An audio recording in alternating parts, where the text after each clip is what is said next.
Frère Russell, non, ça, non. Oui, je veux dire, vous avez dit qu'il était un peu plus grand. Alors j'ai dit, de ce côté-ci, mais pas tout à fait de ce côté-ci. Eh bien, nous sommes vraiment heureux d'être de nouveau ici ce soir, avec Frère Rudel et son église. Ils ont des ventilateurs, et si vous avez l'électricité, alors mettez-vous vraiment à l'aise. Je suis resté assis dans la voiture, et j'ai attendu jusqu'au moment d'entrer, parce que je savais qu'il ferait chaud. On dirait que dans l'Indiana, on a l'hiver, puis l'été, et après on retourne directement à l'hiver.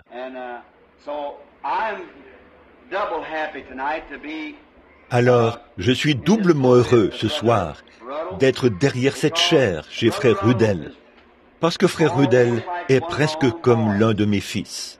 Je me souviens du temps où son père et moi travaillions ensemble, il y a des années, et par la suite, quand ce garçon est né et qu'il a reçu son instruction, il a étudié à l'Institut God's Bible School. C'était un peu difficile pour lui de commencer. On aurait dit qu'il ne voulait pas du tout se lancer, pour une raison ou une autre. Il était timide, hésitant, mais finalement, il a fait le saut, et voici les fruits de son engagement. Et, à mon avis, Frère Rudel ne fait que commencer. Ceci n'est que le commencement, et il est difficile de dire jusqu'où ceci ira. Mon souhait, c'est que cela se répande dans les bois où c'est sombre ici, comme je disais à quelqu'un dehors, Frère Mike Egan, qu'il y a quelques années, je chassais l'écureuil dans ce coin-ci. Comme les choses changent, on dirait que la civilisation a pris le contrôle. Nous n'aurons plus aucun endroit où chasser l'écureuil ou le lapin, si ça continue à se développer à ce rythme ici. C'est comme si, il y a quelques années, là-haut dans le coin où j'ai grandi, eh bien, il fallait parcourir 1,5 km pour se rendre chez un voisin. Aujourd'hui, vous ne pouvez pas jeter de l'eau par votre porte arrière sans que cela tombe sur sa porte. Alors, tout le monde est entassé l'un sur l'autre. C'est un plaisir d'être ici. Je ne vous retiendrai pas longtemps. Frère Rudel m'a demandé, il y a quelque temps, de venir ici au tabernacle pour prier pour les malades. À mon avis, il y a une chose que cela apporte, un jeune ministre comme celui-ci, quand nous venons prier pour les malades. Surtout si notre Seigneur nous montre un peu sa gloire. Cela fortifiera cette jeune église. Je vois quelques-uns de mes amis du tabernacle ici, et quelques-uns des administrateurs et tout. Or, ces gens, bon nombre d'entre eux, ont vu le Seigneur guérir les malades. Et s'il veut bien le faire pour nous encore ce soir, paraître dans sa gloire, eh bien, cela fortifiera la foi des gens. Cela leur donnera une espérance. Cela aidera Frère Rudel, parce que Frère Rudel est bien décidé à prêcher le plein évangile. S'il ne le faisait pas, là, il me décevrait. Et le Seigneur aussi, j'en suis sûr. Et donc, il va s'en tenir à cela. Et peut-être que ces petites réunions comme celle-ci, où certains d'entre nous, les vieux prédicateurs, vous savez, peuvent venir apporter leur contribution, eh bien, cela aide ces jeunes hommes. Et maintenant, à vous qui êtes du tabernacle, je serai là-bas demain, mais je n'aurai pas de jour de congé jusqu'au 15 août. J'ai une succession de réunions, alors je viendrai peut-être à l'école du dimanche, mais pas pour prêcher. Et j'ai été désolé d'apprendre, il y a environ 1 heure, que la belle-sœur de Frère Neville, notre pasteur, a été enterrée aujourd'hui. Je me demande si le tabernacle le savait. Je ne pense pas que Frère Neville est ici. Je l'ai cherché des yeux partout avant de dire ceci. Je me demande s'ils en étaient informés pour y envoyer des fleurs. Je ne sais vraiment pas. Je viens de l'apprendre il y a quelques instants. Billy m'a dit que quelqu'un lui a dit que la belle-sœur de Frère Neville avait été enterrée aujourd'hui. Je suis vraiment désolé de l'apprendre. Elle était une de mes parentes éloignées par alliance. Et je suis désolé d'apprendre qu'elle est partie. 2 autres de mes amis sont étendus là ce soir. Dave Wright et Monsieur Hanson. Je ne savais même pas qu'ils étaient malades. Tous les 2 sont morts à l'hôpital hier et ce matin, je pense. Donc, ça montre une chose, c'est que nous ne sommes pas ici pour très longtemps. Nous avançons simplement sur le chemin. Nous ne savons pas à quel moment Dieu retirera notre numéro de carte du fichier là-haut. Nous aurons à répondre. Ainsi, alors que nous commençons le service de ce soir, je sais qu'il fait chaud, très chaud. Mais souvenons-nous que nous venons ici pour faire tout notre possible, pour montrer à Dieu que nous sommes sincères et que nous l'aimons. Et nous voulons que toute personne qui ne l'aime pas ici tombe amoureuse de lui ce soir. Quant à tous ceux qui ne croient pas en lui, nous voulons que vous croyiez en lui de tout votre cœur ce soir, afin que cette réunion soit quelque chose qui sera un tournant historique ici dans ce tabernacle, et que vous puissiez faire référence à cette soirée et dire, ce soir-là, le Seigneur est venu à nous et a fait telle et telle chose. Ainsi donc, maintenant, avant d'ouvrir la Bible pour lire la parole, m'entendez-vous bien, là, en arrière, tout au fond? Je me demande si, ici, est-ce que vous m'entendez bien? Est-ce que ça va là-bas? Je n'ai pas vu beaucoup de hochements de tête. Et ça, est-ce que c'est mieux? Très bien. Alors, maintenez ça comme ceci. Maintenant, courbons la tête un instant pour prier. Et en ce moment solennel, je me demande s'il y a quelqu'un ici qui aimerait qu'on pense à lui dans la prière. Voulez-vous lever la main? Que Dieu bénisse chacun de vous. Il voit et il sait. Notre bienveillant Père Céleste, nous venons dans ta présence avec respect et nous avons non seulement la tête inclinée, mais le cœur aussi. Car nous sommes conscients qu'il est écrit dans ta parole, là où 2 ou 3 sont assemblés, je serai au milieu d'eux. Nous sommes donc assurés que tu es ici maintenant, que le glorieux Saint-Esprit se déplace dans ce petit bâtiment, parce que c'est une promesse de Dieu. Nous te prions de bénir notre rassemblement ce soir. Bénis cette petite église, son pasteur, tous ses collaborateurs et tous les membres. Puisse-t-elle croître encore et encore, jusqu'à devenir un grand phare pour le royaume de Dieu, au point que les gens viendront de loin et de près pour visiter, pour voir les œuvres du Seigneur. Puisse-t-elle être comme le temple d'autrefois, où des gens du monde entier venaient écouter la sagesse de Salomon, et où beaucoup de grandes choses se produisaient. Et partout où nous nous assemblons en son nom, c'est là le lieu de rencontre, le temple du Seigneur. Et nous te prions d'honorer tes serviteurs ce soir, de même que les prières que nous t'adressons et les cantiques que nous chantons. Et bénis la parole, Seigneur. Alors qu'elle sera proclamée, puisse-t-elle vraiment tomber dans une terre fertile. Seigneur, nous te prions de déraciner maintenant même toute ronce, toute racine d'amertume et toute incrédulité du cœur des gens, afin que la parole puisse tomber sur une bonne terre fertile, riche et fertilisée, et que cela produise de grands résultats pour ces gens. Bénis tous ceux qui ont levé la main. Tu les as vus et tu connais leurs besoins. Accorde-nous cela, Père, car c'est au nom de ton Saint-Fils, le Seigneur Jésus, que nous le demandons. Amen. Maintenant, ce soir, vous qui avez vos Bibles, j'aimerais que vous preniez avec moi Jean chapitre 6. Et commençons vers le verset 66 et lisons quelques lettres. Jean 6, 66. Dès ce moment, plusieurs de ses disciples se retirèrent, et ils n'allaient plus avec lui. Jésus donc dit aux 12, « Et vous, ne voulez-vous pas aussi vous en aller ?»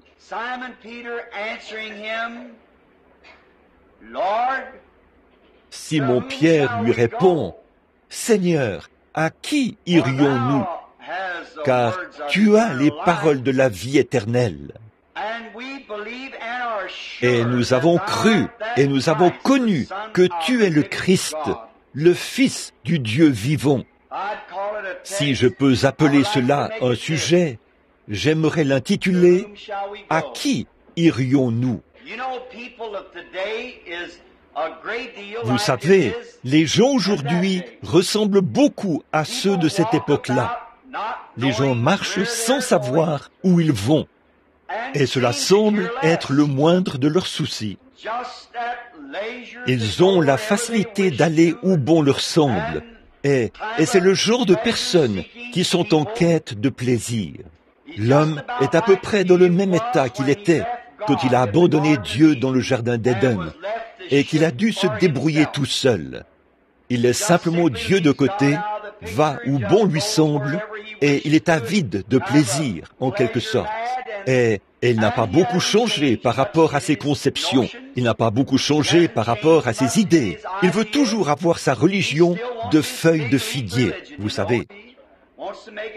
Il veut la concevoir tout seul, se couvrir lui-même et marcher comme, plus ou moins, je dirais, plus ou moins comme quelqu'un de satisfait, un autosatisfait, si ce mot a du sens.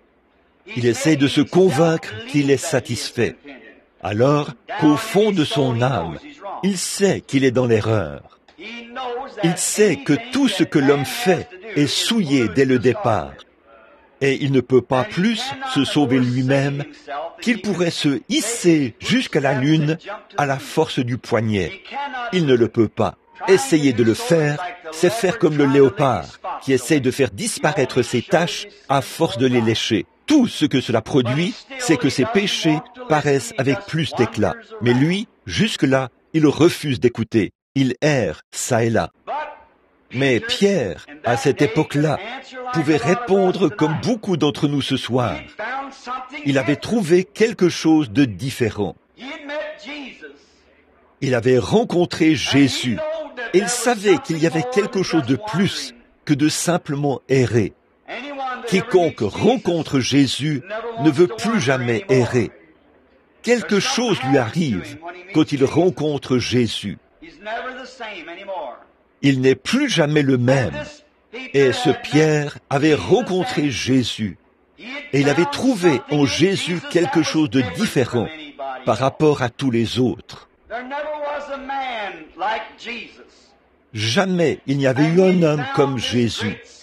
Et il avait trouvé en lui cette glorieuse chose qui l'a amené à répondre par cette question, « Seigneur, à qui irions-nous » Jésus leur avait dit, « Bon, si vous voulez aller avec les 70 autres, vous êtes libres de le faire. Sentez-vous libre de partir. » Mais Pierre a dit, « Où irions-nous? À qui pourrions-nous aller? Car toi seul as la parole de la vie éternelle. » Personne d'autre que lui ne l'avait. Et Pierre avait été avec lui assez longtemps.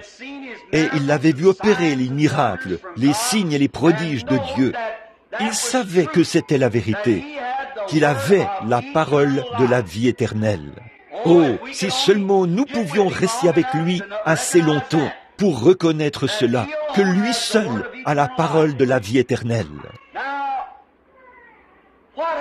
Eh bien, qu'est-ce que Jésus avait de si différent de tous les autres?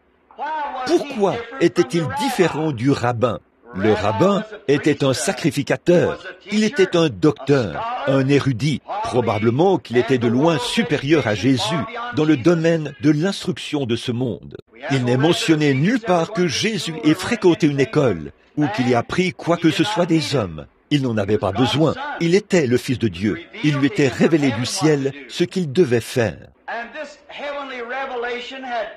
Et cette révélation céleste avait produit un tel effet sur ses disciples que Pierre a dit, « À qui irions-nous pour trouver cela ?» Et c'est tout aussi vrai ce soir. Où irions-nous pour trouver cela si nous ne venions pas à lui? Bon, j'ai noté ici sur un bout de papier 7 raisons ou 7 choses pour lesquelles, cette raison pour lesquelles nous devons venir à Jésus. Je veux parler de ces 7 choses pendant les 20 ou 30 prochaines minutes avant que nous prions pour les malades. Eh bien, qu'est-ce que Jésus avait de différent? Pourquoi devrait-il être le seul? Tout d'abord, Jésus a dit, « Je suis le chemin. » Or, il n'y a qu'un seul ciel, un seul Dieu et un seul chemin pour arriver là-bas. Il n'y a pas beaucoup de chemins, mais il n'y a qu'un seul chemin pour arriver là-bas. Et Jésus a dit, « Je suis ce chemin. » Or, nous essayons de fabriquer d'autres chemins. Nous essayons de dire qu'il y a d'autres chemins.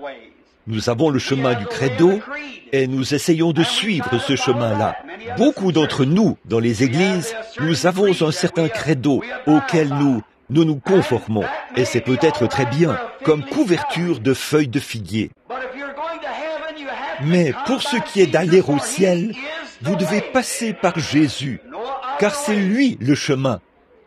Il n'y a aucun autre chemin pour aller au ciel, si ce n'est par Jésus. Nous avons des chemins que nous appelons notre dénomination. De nos jours, vous demandez à un homme, « Êtes-vous chrétien ?»« Oh, je suis méthodiste. »« Êtes-vous chrétien ?»« Je suis baptiste. » « Je suis presbytérien, pentecôtiste ou nazaréen ou quelque chose comme ça. » Ce n'est pas ça la question. Pour être un chrétien, vous devez être en Christ. Il n'y a qu'un seul moyen pour vous d'entrer en Christ. Et ce n'est pas par des credos ou par des églises, mais par le baptême du Saint-Esprit. Nous devons naître de nouveau. Et quand nous naissons de nouveau, alors nous sommes en Christ. Et si vous êtes en Christ, vous êtes dans le chemin.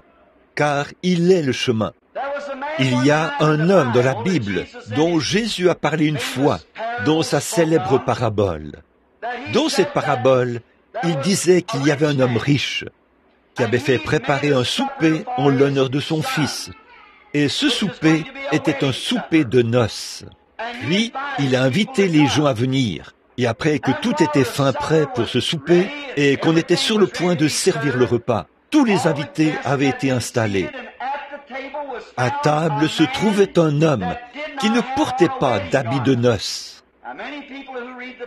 Bon, beaucoup de lecteurs de la Bible connaissent très bien ce passage de l'Écriture. Et le roi a dit à cet homme, « Mon ami, pourquoi es-tu ici sans habit de noces ?» La question lui était posée. Pourquoi es-tu venu sans habit de noces? Et l'avez-vous remarqué? La Bible dit, il a eu la bouche fermée. Il n'avait aucune excuse. Maintenant, j'ai eu le plaisir d'être dans des endroits en Orient et de voir des mariages orientaux. Ça n'a pas changé. Ce sont les mêmes coutumes depuis des milliers d'années. Alors, lorsqu'un souper de noces doit être offert en l'honneur de quelqu'un, l'époux fournit des vêtements de cérémonie à tous les invités. Parce que parmi ses amis, il y a des pauvres, des riches et des gens quelconques. Mais chaque personne qu'il invite reçoit une invitation. Et cette invitation porte le nom de l'époux. L'invité présente cette invitation à la porte. Il y a un portier qui se tient à la porte. Et c'est lui qui a les vêtements. Par conséquent, un homme très bien vêtu se présente là, et le portier lui met le vêtement de cérémonie ordinaire.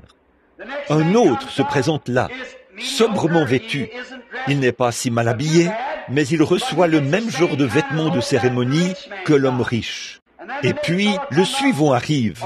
Oh, sans doute que comme il avait été invité au souper, il voulait tellement faire honneur à son ami qu'il a lavé ses vêtements. Et oh, il a fait tant de choses pour se préparer, mais c'est en vain qu'il l'a fait. C'est pareil avec nous, nous ne pouvons rien y faire. Dieu a pourvu à notre salut par Jésus-Christ, et ce n'est pas parce que nous sommes capables de faire, ou par le nombre de bonnes choses que nous pouvons faire. Et tout cela, c'est très bien, je n'ai rien à dire contre ça. Mais c'est par la grâce que vous êtes sauvés, par le moyen de la foi. Ainsi donc, cet homme pauvre reçoit le même genre de vêtements de cérémonie que l'homme riche a reçu et que l'autre homme a reçu. Ainsi, lorsqu'ils se retrouvent autour de la table, ils ont tous la même apparence. Maintenant, qu'est-il arrivé à cet homme? Qu'est-il arrivé? Il a eu la bouche fermée, parce qu'il était entré par une fenêtre, ou par une porte latérale, ou par un autre chemin que le chemin qui avait été prévu pour l'accueillir. Et il n'avait pas reçu le vêtement de cérémonie. Il en sera ainsi au jour du jugement. Il existe d'autres chemins. Il y a des chemins d'église, il y a des chemins de credo, il y a des chemins pour toutes sortes de choses. Mais Jésus a dit, c'est moi qui suis le chemin. Dans Jean 10, il a dit, je suis la porte de la bergerie. Et aujourd'hui, les gens tout comme il en était à l'époque, ils refusent tout simplement de suivre ce chemin-là. Ils veulent suivre leur propre chemin. Ils se disent que c'est tout aussi bon. Il y a quelque temps ici, je crois que c'était à Louisville, il y avait un jeune homme. Il avait un problème à l'une de ses oreilles. Eh bien, il est allé voir son médecin, et son médecin lui a prodigué des soins pendant plusieurs semaines. Et ça empirait. Finalement, le médecin dit « Il faut que je vous envoie chez un spécialiste ». Et quand le spécialiste a établi son diagnostic, il a utilisé un terme médical très compliqué. En fait, je ne crois pas que si je le connaissais, si je pouvais le prononcer, il faudrait d'abord que je mette cela par écrit et que je m'exerce à épeler cela pendant 1 heure. Et puis, vous ne sauriez pas ce que j'aurais dit, que je l'aurais épelé ou prononcé, parce que, pour commencer, je ne saurais pas ce que c'est. Mais c'était un problème au niveau de son oreille, qui aurait pu lui coûter la vie. Et il a dit, le cas est très avancé, et je ne connais personne d'autre qui puisse établir un diagnostic plus complet de ce cas, pour confirmer ou infirmer mon diagnostic, en dehors d'un certain homme qui habite à Saint-Louis, un médecin. Le jeune homme s'est rapidement rendu à Saint-Louis. Ce médecin avait pris sa retraite et s'était installé à la Nouvelle-Orléans. Il était du Sud, alors il était retourné à la Nouvelle-Orléans. Le jeune homme a rapidement pris l'avion et il s'est rendu à la Nouvelle-Orléans au plus vite. Le vieux médecin l'a examiné et a dit « Ils ont établi le bon diagnostic, fiston, et c'est un stade très avancé. » Et le jeune homme a dit « Docteur, voulez-vous faire l'opération ?» Il a dit « Non, fiston, je ne peux pas le faire. Ma main n'est pas assez stable. » Il a dit « Eh bien, il y a à ma connaissance un seul homme dans le monde entier qui puisse faire cette opération. » Et il a ajouté, cet homme est en ce moment même à New York, en partance pour 6 mois de vacances en Europe. Et je ne sais même pas si vous pourrez le rattraper. Et même si vous le rattrapiez, je ne sais même pas s'il ferait l'opération. C'est à ma connaissance le seul spécialiste de cette maladie rare qui puisse faire cette opération. Et vous ne pouvez pas attendre. Vous serez mort d'ici 6 mois. Il a dit, prenez le téléphone. Appelez-le, faites quelque chose. Je ne veux pas mourir. Contactez-le d'une manière ou d'une autre. Finalement, ils ont pu joindre le médecin et il a consenti à faire l'opération.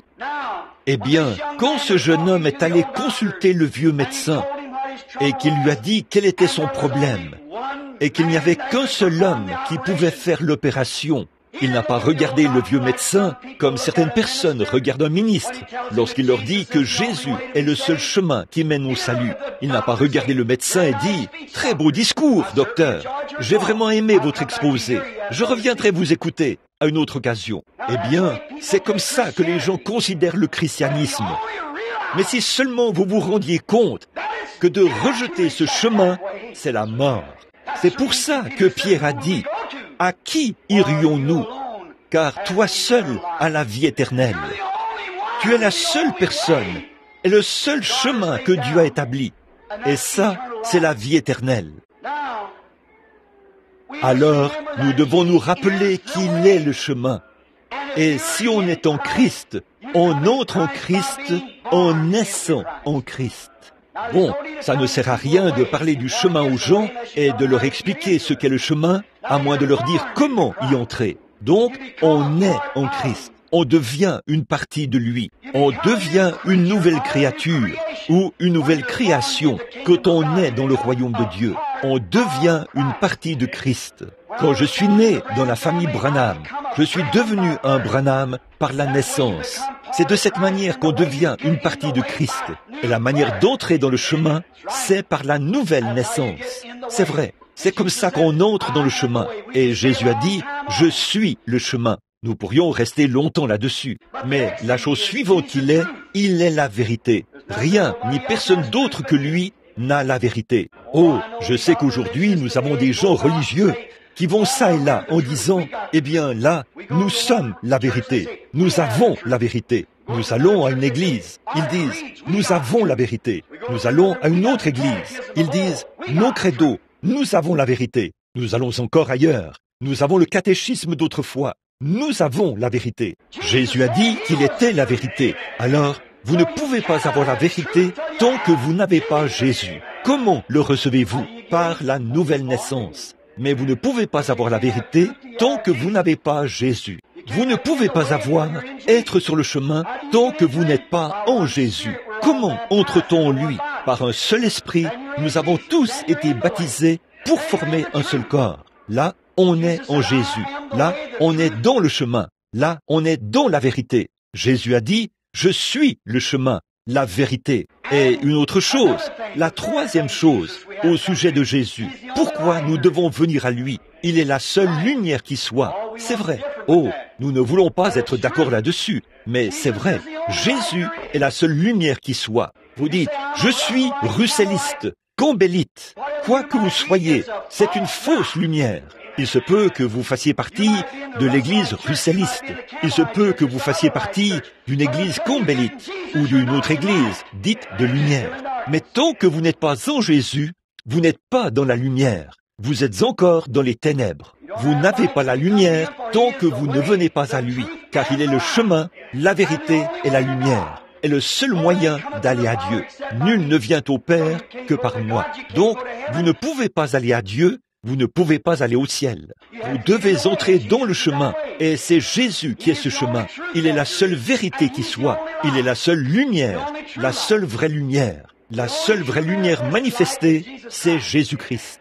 Nous avons la lumière des Mormons, nous avons la lumière méthodiste, nous avons la lumière baptiste, nous avons la lumière pentecôtiste, nous avons toutes sortes de lumières. Mais Jésus est la vraie lumière. Il est la seule lumière. Nous sommes les enfants. Si nous sommes nés de nouveau, nous sommes les enfants du jour. Les enfants du monde marchent dans les ténèbres. Ils marchent la nuit. Ils aiment les ténèbres. La Bible dit, les hommes aiment, les gens aiment les ténèbres plus que la lumière, parce que la lumière rendrait leurs œuvres manifestes. Dès que le soleil se lève, chaque lézard, chaque bestiole, les insectes du royaume des ténèbres, qui marchent la nuit, ils iront se cacher sous quelque chose. C'est pareil quand la lumière de l'Évangile commence à briller. Chaque mauvaise action essaie de se cacher sous quelque chose. Oh, disent-ils, nous avons la lumière, parce que nous vivons la nuit. Si vous marchez dans la lumière la nuit, c'est que vous marchez sous une lumière artificielle. Il n'y a qu'une seule vraie lumière du jour, c'est la lumière du soleil. Il n'y a qu'une seule vraie lumière chrétienne, c'est la lumière du Fils de Dieu. Il est la seule vraie lumière. Oui, en lui est la vie, aussi sûr que la lumière du soleil produit la vie. Toute vie botanique pousse à la lumière du soleil. L'année dernière, et l'hiver est arrivé, avec le gel et tout. Mais dès que le soleil a commencé à briller sur la terre, qu'est-ce qui s'est passé? Une nouvelle vie est apparue. Je parlais à un homme, Monsieur Wood, qui est au fond. Nous étions dans le Kentucky. J'ai rencontré un homme qui était censé être un incrédule. J'ai appris qu'il vient de mourir. Et lui, Monsieur Wood, était allé lui demander si nous pouvions chasser l'écureuil sur ses terres. Il a dit, « Bien sûr, Banks, tu peux chasser l'écureuil. Vas-y. » Il a dit, « Je suis venu avec mon pasteur. » Il a dit, « Wood, ne me dis pas que tu es tombé si bas que tu dois traîner un prédicateur partout où tu vas. » Et il a dit, « Je suis sorti de la voiture et je suis allé les retrouver. Il y avait là un pommier sous lequel un autre vieil homme et lui étaient assis. Alors, j'ai cueilli une pomme et je me suis mis à la manger. Et lui, il me parlait. Et Frère Wood me l'a présenté comme étant, il a dit, « Voici notre pasteur. » Et j'ai dit, « Bonjour, monsieur. Nous avons parlé un peu. » Eh bien, il s'est mis à dire qu'il n'avait jamais mis les pieds dans une église et qu'il ne pensait pas avoir manqué quoi que ce soit en n'y allant pas. J'ai dit, « Oh, que si !» Je l'ai laissé parler un peu. Au bout d'un moment, il a dit, « Vous savez, il y a un prédicateur qui est venu ici, à Campbellsville ou à Acton. C'est une petite ville. Là-bas, sur le lieu de campement méthodiste. » Puis il a dit, ce prédicateur n'était jamais venu dans cette région auparavant. Et un soir, alors qu'il prêchait là-bas, au cours d'une série de réunions de 3 soirs, il a parcouru la foule du regard, et il y avait une femme assise là, et il lui a dit qu'elle priait pour sa sœur, qui habitait ici sur la colline, qui se mourait du cancer. Il lui a dit, vous avez un mouchoir dans votre sac à main. Puis il a dit, prenez ce mouchoir et posez-le sur cette femme, et elle sera guérie. Il a dit, ce matin-là, ma femme et moi étions allés là-bas. Et il a dit, nous avons changé la literie sous cette vieille femme. Elle n'avait pas quitté le lit depuis 2 ans ou plus. Elle souffrait d'un cancer de l'estomac. Elle n'arrivait même pas à retenir l'eau dans son estomac. Et il a dit, une fois que cette sœur a quitté la réunion ce soir-là, elle est venue et a posé le mouchoir sur cette femme. Et il a dit, le lendemain matin, elle faisait cuire des œufs et du bacon. Elle préparait le petit déjeuner et mangeait. Et il a dit, elle demeure là-haut, sur la colline. Ça fait déjà 3 ou 4 ans. Et, a-t-il dit, elle est toujours en bonne santé. Il a dit, alors, s'il revient un jour dans cette région, je vais aller l'écouter. Il a dit, parce qu'il a produit quelque chose qui donne l'impression que ça va un peu plus loin qu'un tas de mots à lire. Il a présenté quelque chose qui était vivant et qui avait la vie. Comment a-t-il su qu'elle habitait là-haut, sur la colline? J'ai regardé Frère Wood et j'ai secoué la tête. Et j'étais là, plein de boue, de sang d'écureuil et tout, après avoir chassé. Il n'avait pas la moindre idée que c'était moi qui prêchais là-bas. Alors il s'est tenu là un petit moment, ou s'est assis là, plutôt. Et j'ai dit, monsieur, voulez-vous dire que si vous pouviez voir quelque chose qui semble être Dieu, que Dieu faisait quelque chose de surnaturel? Oh oui, a-t-il dit, ça me ferait croire. J'ai dit, oui monsieur. J'ai dit, quel âge a ce pommier? Il a dit, une 30aine d'années. Je l'ai planté là, en telle et telle année. J'ai dit, il produit des pommes chaque année? Oui. J'ai dit, là nous sommes seulement vers la mi-août. Nous n'avons pas eu le moindre gel ou la moindre vague de froid. J'ai dit, nous n'avons eu rien d'autre comme tant qu'un été chaud. Alors, dites-moi, comment se fait-il que les feuilles tombent de cet arbre? Il a dit, la sève est retournée dans le sol. J'ai dit, si elle n'y retournait pas, alors cet arbre mourrait en hiver. C'est vrai, si la sève restait dans l'arbre, ça le tuerait. Elle doit descendre dans les racines pour s'y cacher. J'ai dit, alors, dites-moi ce qui fait descendre cette sève, alors qu'on est au beau milieu de l'été. Quelle intelligence l'a fait descendre dans les racines pour y passer l'hiver et remonter au printemps prochain pour vous donner une autre récolte de pommes. Et je vous dirais que c'est le même esprit qui m'a dit de dire à cette femme d'aller poser ce mouchoir sur elle. C'est le même Dieu. Il a dit, vous n'êtes pas ce prédicateur? J'ai dit, oui monsieur, c'est bien moi. J'ai dit, vous voyez, vous cherchez quelque chose dans une réunion, mais Dieu est juste là, partout, autour de vous. Vous ne pouvez pas manquer de voir cela. Observez la nature. Bon, certaines personnes pourraient refuser de marcher à la lumière du soleil. Qu'en serait-il s'il y avait une telle personne qui dirait « Oh, le soleil ne brille pas, non monsieur, je ne crois pas cela ». Puis il descend rapidement dans son sous-sol et dit « Je ne sors que lorsqu'il fait nuit. Lorsque je sors, et il refuse l'aide du soleil. Eh bien, s'il le fait, c'est à cause de sa propre stupidité. C'est tout. Le soleil brille. Quelqu'un se présente à la fenêtre et crie « Sors, Jean, le soleil brille !» Je refuse de croire à de telles absurdités. Ça, c'est du fanatisme. Eh bien, il ne profitera certainement pas de la chaleur du soleil. Il ne profitera certainement pas des rayons vivifiants que produit le soleil. Il ne profitera certainement pas de sa beauté et de la vie qu'il produit. C'est pareil pour un homme ou une femme qui essaye d'aller au ciel par le moyen d'un credo, qui essaye d'aller au ciel par le moyen d'une église. Sans Jésus, c'est impossible. Il est le chemin, la vérité et la lumière. Aussi sûr que le SOLEIL manifeste toute vie végétale, le FILS manifeste la lumière éternelle. Lui seul a la lumière éternelle. Voilà pourquoi nous devrions venir à lui. Au moyen d'une église, nous manquerons le but. Au moyen d'un credo, nous manquerons le but. Pour trouver la lumière éternelle, c'est uniquement à lui que nous devons aller. Lui seul. Pierre a dit, c'est toi seul qui as cela. C'est pour ça que nous sommes ici. Nous venons à toi pour recevoir cela. Maintenant, regardez bien, quand ce soleil commence à briller, eh bien, il n'y a pas une seule semence dans le sol qui ne vivra pas. Elle ne peut pas s'en empêcher. Construisez un trottoir le long de votre route ou le long de votre sentier. Recouvrez-le de béton. Faites-le d'une largeur d'1,20 m. Que le soleil se mette à briller et que l'herbe pousse. Où verrez-vous le plus d'herbe? Là, au bord du trottoir. Qu'est-ce qu'il y a? Ce sont ses racines. On ne peut pas cacher une vie du soleil. Une fois que le soleil se met à briller, ses petites racines se frayent un passage, même sur une centaine de mètres, s'il le faut, et elles remontent à la surface. C'est l'herbe qui était sous le trottoir. C'est celle qui était là, en dessous. La lumière brille, et quand la lumière brille, la vie commence à exister. Et quand le Fils de Dieu brille dans un cœur, la vie éternelle commence à exister. Je suis le chemin, la vérité et la lumière. Voilà 3 raisons pour lesquelles nous devrions venir. La 4e, c'est que Jésus est le seul fondement sûr et certain sur lequel on peut bâtir quoi que ce soit. C'est vrai, c'est le seul fondement sur lequel on peut bâtir. Tout autre fondement, c'est du sable mouvant. Christ est le roc où je me tiens. Tout le reste est sable mouvant. Beaucoup de gens bâtissent sur des richesses. Ils essaient de travailler pour voir combien d'argent ils peuvent gagner. Ils disent, si je ne peux pas le dépenser, mes enfants après moi pourront le faire. Qu'est-ce que cela produit? Cela nous ramène à l'esclavage. Vous devenez esclave de votre argent. Beaucoup de gens, peut-être, vous n'avez pas besoin d'être millionnaire pour le devenir. Il vous suffit de convoiter l'argent et vous êtes tout aussi coupable qu'un millionnaire.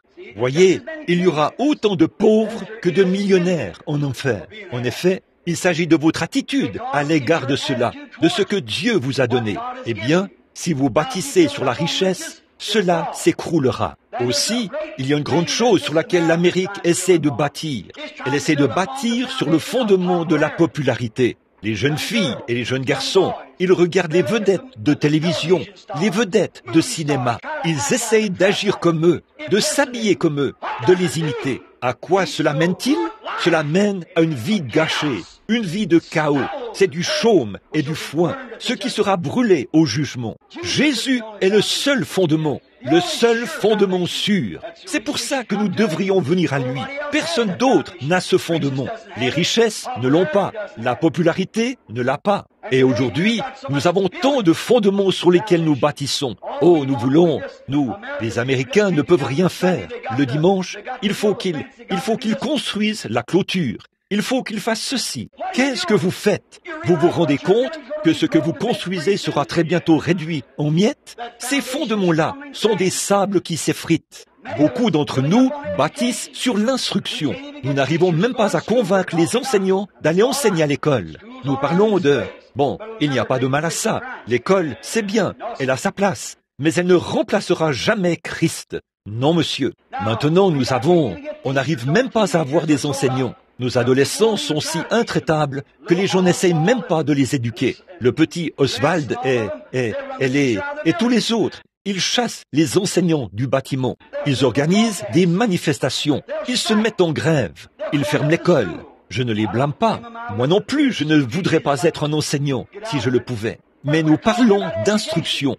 Bon, l'instruction, il n'y a pas de mal à ça. Nous ne voulons pas d'un tas d'analphabètes, mais nous voulons que l'instruction soit à sa place. Mais le problème, c'est qu'aujourd'hui, nous avons essayé d'instruire ceux qui se tiennent derrière notre chair. Et quand nous l'avons fait, nous avons ôté le chemin.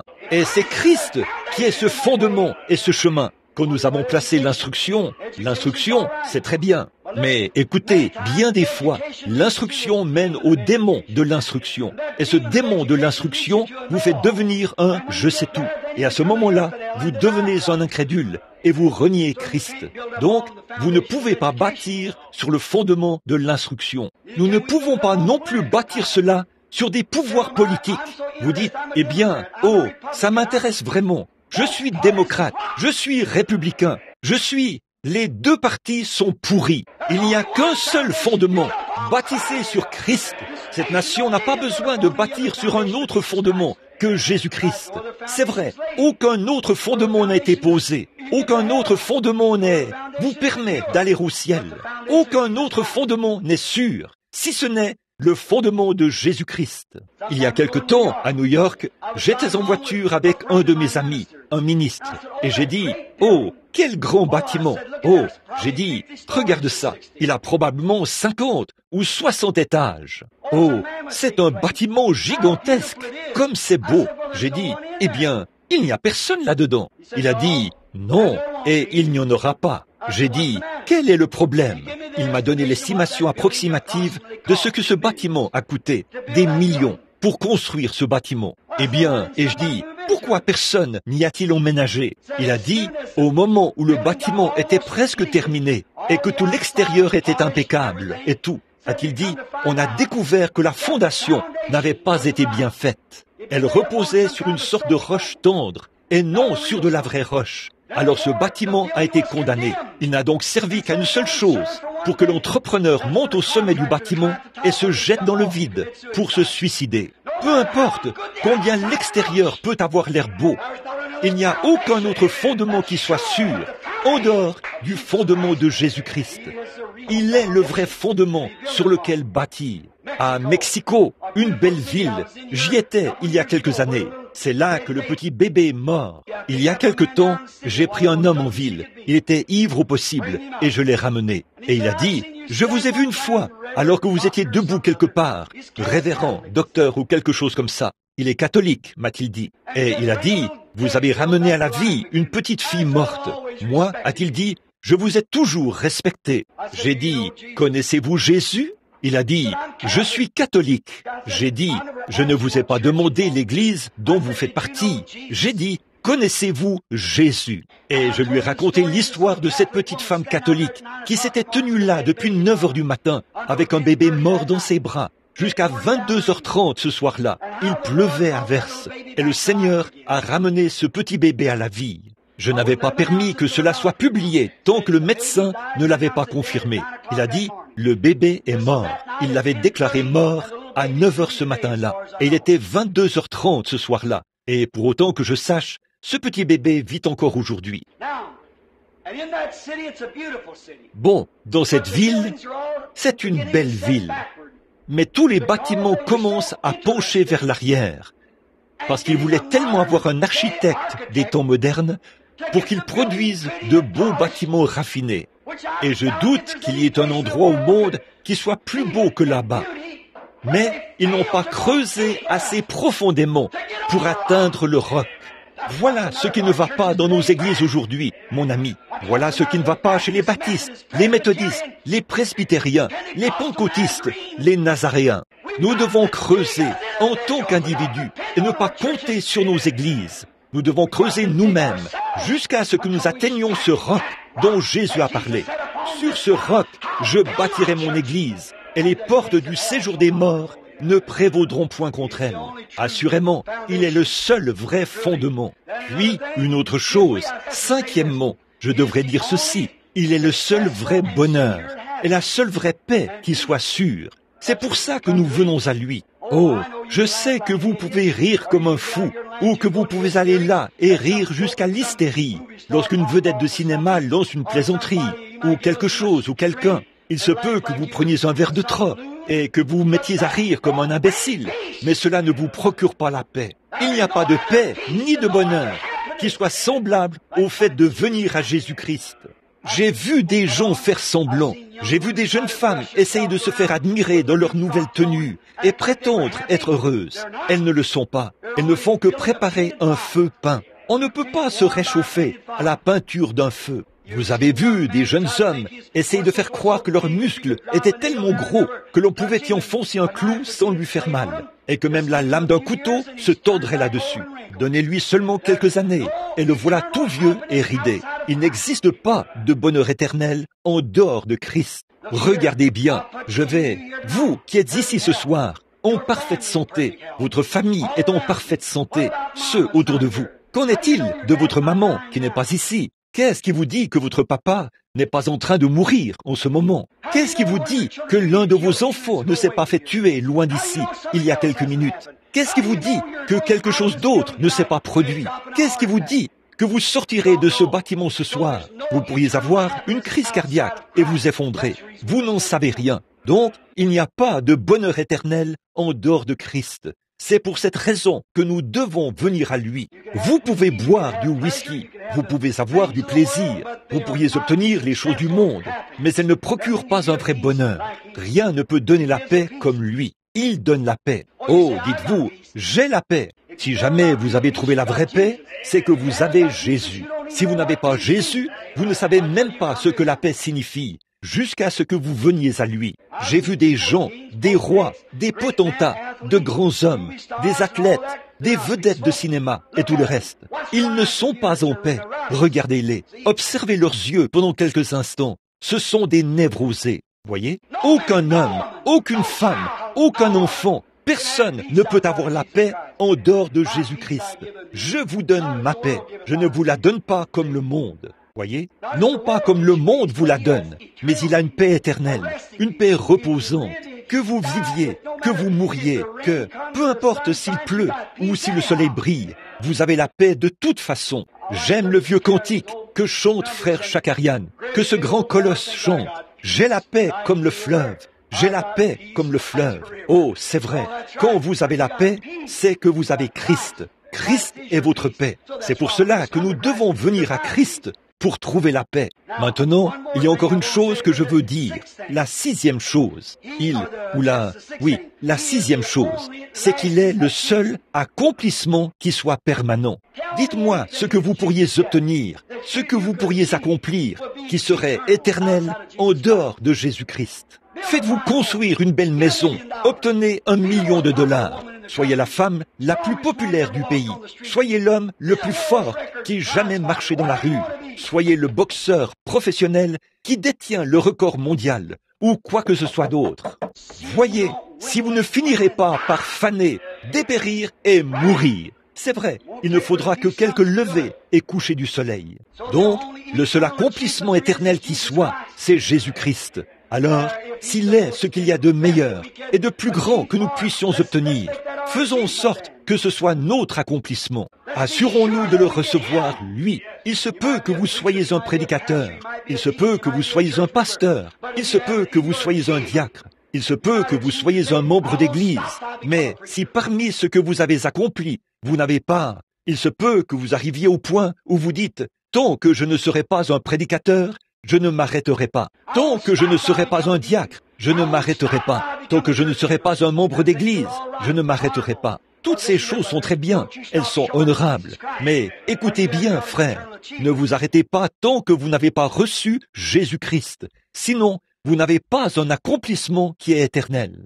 En effet, votre pasteur, oui, votre travail en tant que pasteur disparaîtra bientôt. Votre travail en tant que diacre s'arrêtera bientôt. Votre adhésion à l'Église aura été effacée de l'esprit des gens depuis longtemps, dans un futur très proche. Mais si vous avez obtenu Jésus-Christ, alors vous avez la vie éternelle et vous ne pourrez jamais mourir.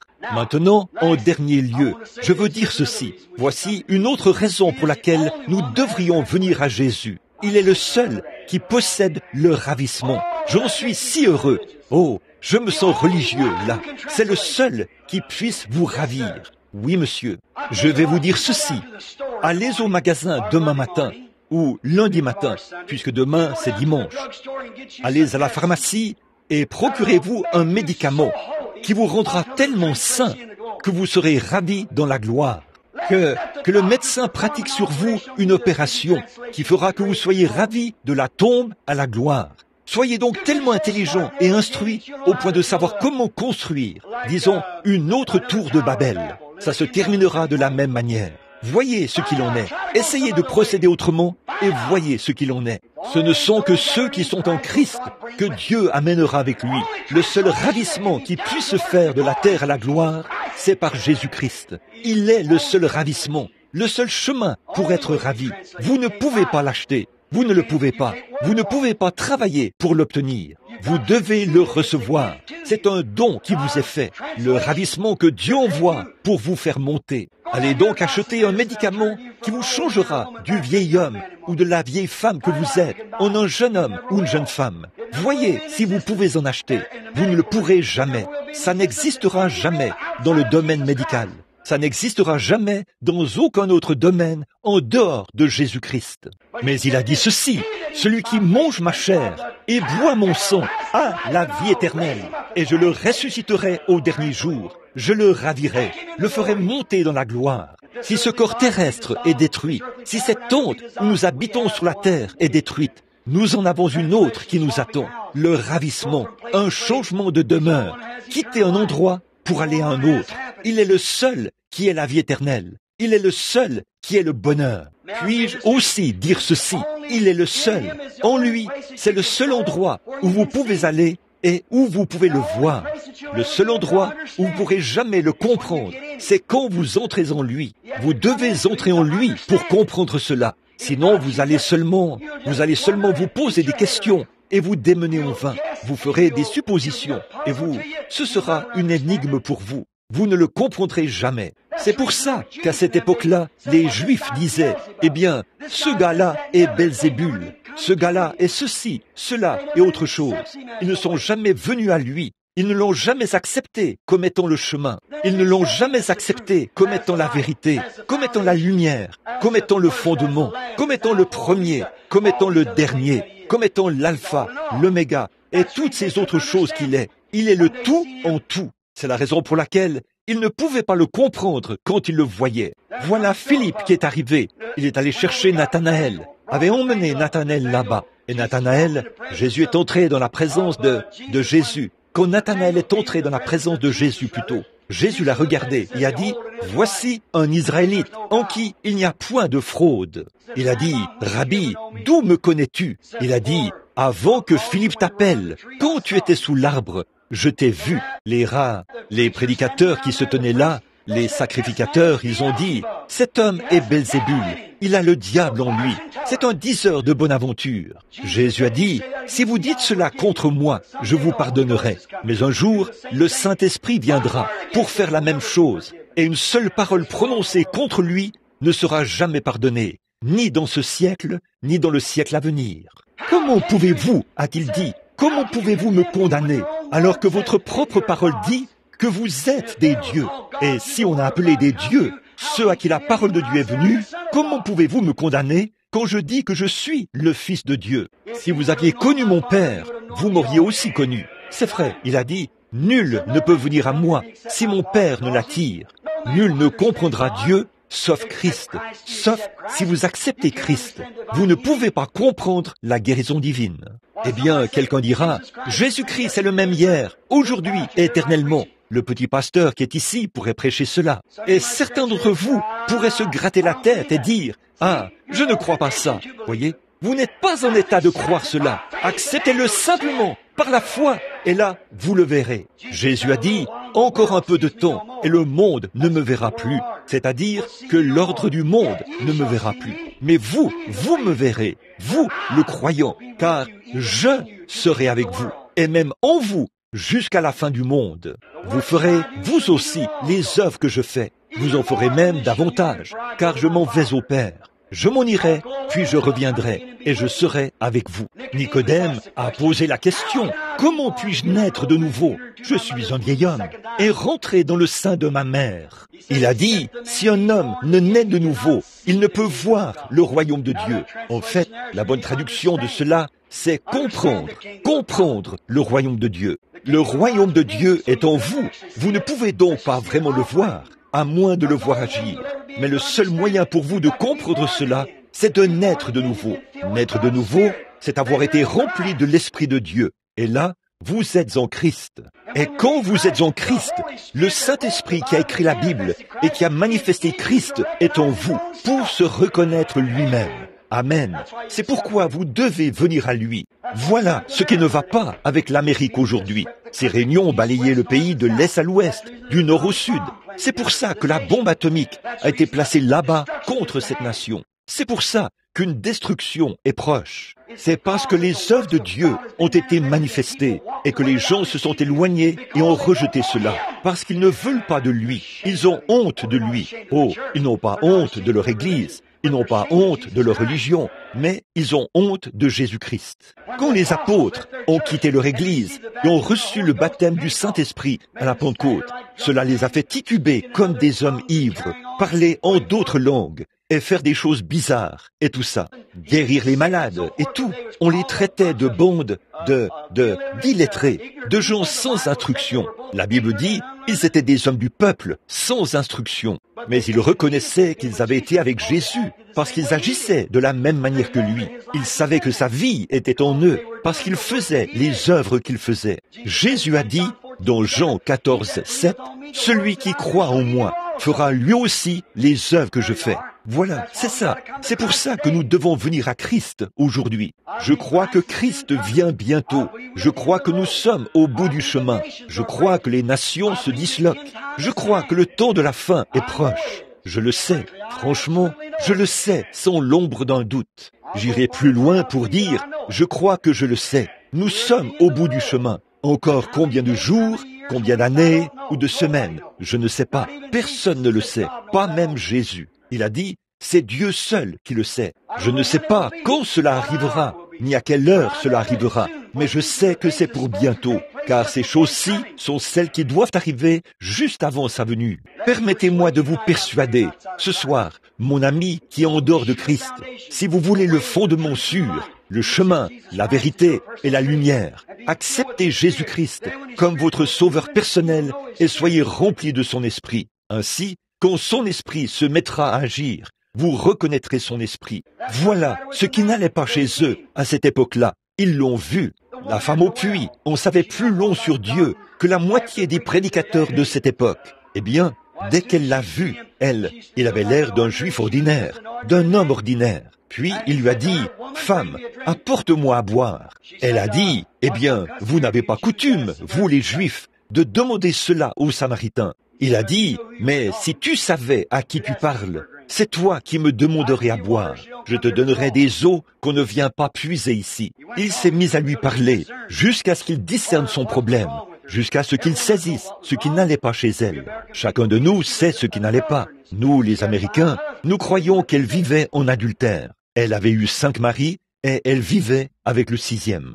Alors il lui a dit, « Va chercher ton mari et viens ici. » Elle a dit, « Je n'ai pas de mari. » Il a dit, « Tu as dit la vérité. Tu en as eu 5 et celui avec qui tu vis n'est pas ton mari. Tu as dit la vérité. » Elle a dit, « Seigneur, je vois que tu es prophète. » Eh bien, nous savons que quand le Messie viendra, c'est ainsi qu'il se fera connaître à nous. Nous savons qu'il nous dira ces choses. Il a dit, « Je le suis. Moi qui te parle. » Elle a laissé la cruche et s'en est allée dans la ville. Qu'est-ce qu'elle avait fait? Elle avait accepté. Elle avait accepté cela, la révélation, quand elle est venue à elle. Elle s'en est allée dans la ville en courant et a dit, « Venez voir un homme qui m'a dit ce que j'ai fait. Ne serait-ce point le Messie ?» Elle avait accepté cela. Voilà, c'est ça. Tandis que les pharisiens et les sadducéens avaient fait demi-tour et avaient dit, « Il est Belzébul. Nous n'aurons rien à faire avec lui. » Parce que ils avaient un fondement, ils avaient une voix, La Bible dit, telle voix paraît droite à un homme. Son issue, c'est la voie de la mort. Donc, n'empruntez pas cette voie qui paraît droite. Venez à Christ, acceptez Jésus comme votre sauveur et soyez remplis du Saint-Esprit. Alors, quand le Saint-Esprit commencera à agir parmi vous, vous le reconnaîtrez. Voilà comment obtenir la guérison. Il faut savoir qui est le guérisseur. C'est Jésus-Christ qui est le guérisseur. Comment agirait-il s'il venait ici ce soir pour vous guérir? Il agirait de la même manière qu'il agissait à cette époque-là. Une femme s'est frayé un chemin à travers la foule et a touché son vêtement. Il s'est retourné et a dit, « Qui m'a touché ?» Et tout le monde est resté tranquille. Et il a promené le regard jusqu'à ce qu'il la trouve. Puis il lui a dit qu'elle avait une perte de sang. Et il a dit, « Ta foi t'a sauvée. » Ça, c'était Jésus hier. C'est Jésus aujourd'hui. S'il est le même hier, aujourd'hui et éternellement. Vous ne pouvez pas croire cela tant que vous n'avez pas reçu Christ en vous. Alors, il témoigne lui-même que c'est lui. Vous voyez ce que je veux dire? C'est ainsi qu'on l'obtient. C'est en le recevant. Il y a 7 raisons pour lesquelles nous devrions le recevoir. Là, nous ne pouvons aller à aucun autre. Toi seul. Vous ne pouvez pas aller à l'église pour obtenir cela. Je ne connais aucune dénomination où vous pouvez aller pour obtenir cela. Je n'ai rien contre la dénomination, mais beaucoup de gens pensent que parce qu'ils font partie d'une église, c'est tout ce qu'ils ont à faire. Vous devez venir à Jésus. Il est le chemin et non l'église. Il est la vérité et non l'église. Il est la lumière et non l'Église. Il est le fondement, pas un fondement d'Église. Il est le bonheur éternel, la vie éternelle, le seul accomplissement qui soit permanent, le seul ravissement, le seul chemin qui permet de connaître Dieu, le seul chemin qui permet de voir la révélation, le seul chemin pour recevoir la guérison, c'est de venir à lui. Vous devez venir à lui et le reconnaître, croire en lui. Bon, vous dites, eh bien, frère Branham, je n'ai jamais vu de telles œuvres se produire. Eh bien, j'espère que vous en verrez. J'espère que vous verrez cela. Les réunions sont sur le point de commencer. Je veux que vous qui êtes ici, qui voulez le trouver, le connaître, que vous priez pour le connaître. Combien aimeraient le connaître afin de pouvoir le reconnaître si son esprit vient dans les réunions? Levez la main. Dites, j'aimerais le connaître au point de le reconnaître. Je vous remercie. Comment le reconnaîtriez-vous du fait qu'il ferait les mêmes œuvres qu'il faisait quand il était ici sur la terre? Maintenant, dans Jean 5, 19, qu'est-ce qu'il a dit? Il est passé près de la piscine de Bethesda, où se trouvait un grand nombre de gens, des infirmes et des atrophiés. Jésus est passé près de ces 2000 personnes, ou plus. Il est passé près d'eux. Il a vu un homme étendu sur une paillasse. Car il savait, vous voyez, il l'avait déjà vu. Ça faisait des années qu'il se trouvait là. Et il a dit, il n'était pas infirme, il pouvait marcher. Il a dit, veux-tu être guéri? Il a dit, je n'ai personne pour m'amener dans l'eau. Pendant que j'y vais, quelqu'un qui peut marcher plus vite me devance et y entre le premier. Il a dit, pendant que j'y vais, un autre descend avant moi. Il lui a dit, prends ton lit et rentre chez toi. L'homme a pris son lit et est parti en marchant. Il est parti et a laissé tous les autres là-bas. Bon, ça ne donnait pas une très bonne impression, n'est-ce pas? Mais ça, c'était Jésus. Dans le cœur, pourquoi? Maintenant, si vous continuez la lecture, un autre verset, le verset 19, vous comprendrez pourquoi il l'a fait. Quand on lui a posé la question, il a dit, en vérité, je vous le dis, le Fils ne peut rien faire de lui-même. Il ne fait que ce qu'il voit faire au Père. Et le Fils aussi le fait. Vous le voyez? Comme le Père agit, moi aussi, j'agis jusqu'à présent. Autrement dit, le Père me montre une vision. Je vois ce qu'il me dit de faire. Et je dis exactement ce qu'il me dit de dire. Je fais uniquement ce qu'il me dit de faire. Eh bien, ça, c'est le fondement. Ça, c'est la vérité. Ça, c'est le chemin. Ça, c'est la lumière. Alléluia. Ça, c'est Jésus. Vous dites, je ne l'ai jamais vu. Permettez-moi de dire ceci pour terminer.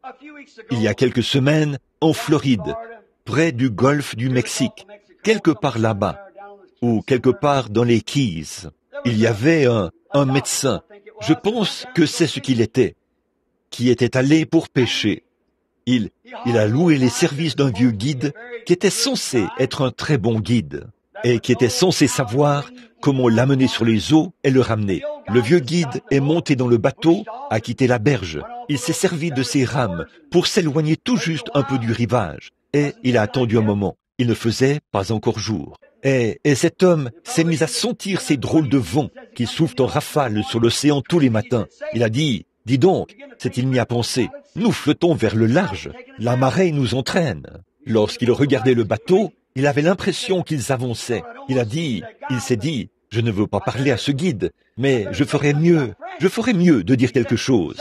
Il était paniqué. Il a dit, dis donc, monsieur, nous flottons vers le large, n'est-ce pas? Oh, a-t-il dit, je ne pense pas. Calmement, tranquillement. Au bout d'un moment, il a remarqué que le bateau continuait d'avancer au milieu de ce brouillard et de cette obscurité. Il a dit, nous flottons vers le large. Faites quelque chose. C'est vous le guide. Faites quelque chose. Dépêchez-vous. Nous sommes en train d'aller au large. Comment reviendrons-nous? Le vieux guide était assis là, calme au possible. Et il a dit, eh bien, attendez encore un peu. Il fera jour. Et là, nous saurons où nous sommes. Attendez encore un peu. Puisse la vraie lumière de Dieu briller dans ce bâtiment ce soir. Alors, vous verrez où vous êtes. Vous verrez quelle direction prendre après cela. Prions. Père céleste, il est dit dans les Écritures, « Je suis le chemin, la vérité et la lumière. Nul ne vient au Père que par moi. Je suis la porte de la bergerie. Je suis. Encore et encore.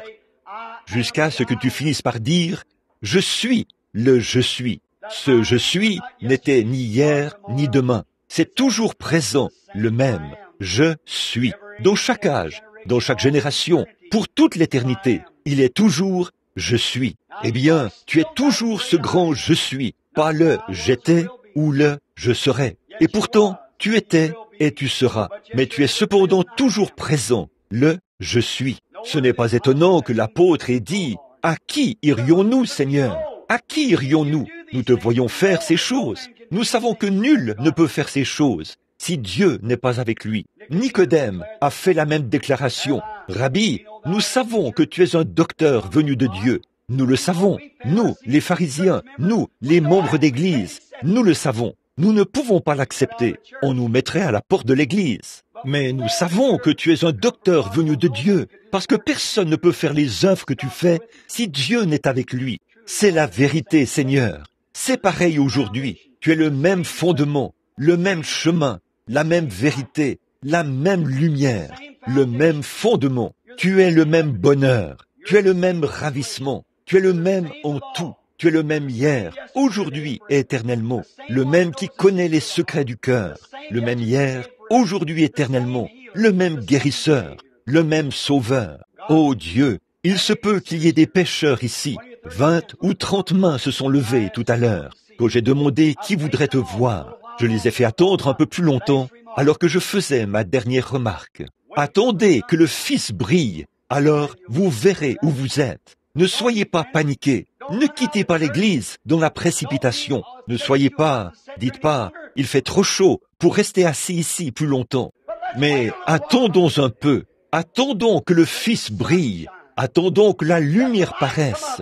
Attendons que Jésus entre en scène, qu'il agisse et qu'il fasse comme il le faisait quand il était ici sur la terre.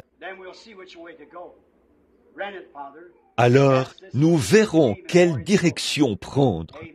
Accorde-le, Père. Nous le demandons au nom de Jésus et pour sa gloire. Amen. Je sais qu'il fait chaud. Nous n'avons pas beaucoup de temps. Combien croient que ces déclarations sont vraies? Il n'y a pas d'autre chemin que l'on puisse emprunter. Il n'y a pas d'autre chemin. Eh bien, comment pouvez-vous en être sûr? J'ai condamné l'Église en tant qu'organisation. J'ai condamné le fondement sur lequel elle est bâtie, sur la doctrine des évêques et tout, ayant l'apparence de la piété, mais reniant ceux qui ont fait la force. En effet, ils ne croient pas à la guérison divine, ils ne croient pas au baptême du Saint-Esprit, ils ne croient pas aux doctrines du plein évangile. Leur dénomination, les pentecôtistes, sont en train de s'éloigner tout autant. C'est vrai, les Nazaréens, les pèlerins de la sainteté, ils ont dérivé parce qu'ils ont commencé à accepter la doctrine des hommes, la religion de feuilles de figuier. L'homme se promène. Où pouvons-nous aller? Serez-vous comme les 70 qui se détourneraient? Ou serez-vous comme Pierre ce soir et dire « Seigneur, où irions-nous? À qui d'autre pourrions-nous aller? Nous avons vu que tu as la parole de la vie éternelle. C'est toi seul qui l'as. Et Jésus est le seul qui tient votre âme dans sa main. Votre Église ne peut pas vous aider. Christ vous aide. Où pouvez-vous avoir trouvé, ou croire, ou voir un fondement qui puisse accomplir quoi que ce soit après la mort? Qu'est-ce qu'une Église peut faire pour vous après la mort? Qu'est-ce qu'une Église peut faire pour vous après que les médecins vous ont abandonné? Qu'est-ce qu'un homme peut faire pour vous quand la science médicale vous a abandonné alors que vous êtes rongé par un cancer? Rien du tout. Mais il y a un fondement, il y en a un, il y a un chemin, il y a une lumière, il y a un Dieu, il y a un guérisseur, il y a un sauveur, il y a un être glorifié, et il est au milieu de nous ce soir, parce qu'il a promis qu'il le serait. Et il a dit, là où 2 ou 3 sont assemblés en mon nom, je serai au milieu d'eux. Ils feront, eux aussi, les œuvres que je fais. Encore un peu de temps, et le monde, ça, c'est juste l'Église, les gens du dehors. Ils ne me verront plus, mais vous me verrez, car je, et tous ceux qui ont déjà fréquenté l'école primaire savent que je est un pronom personnel.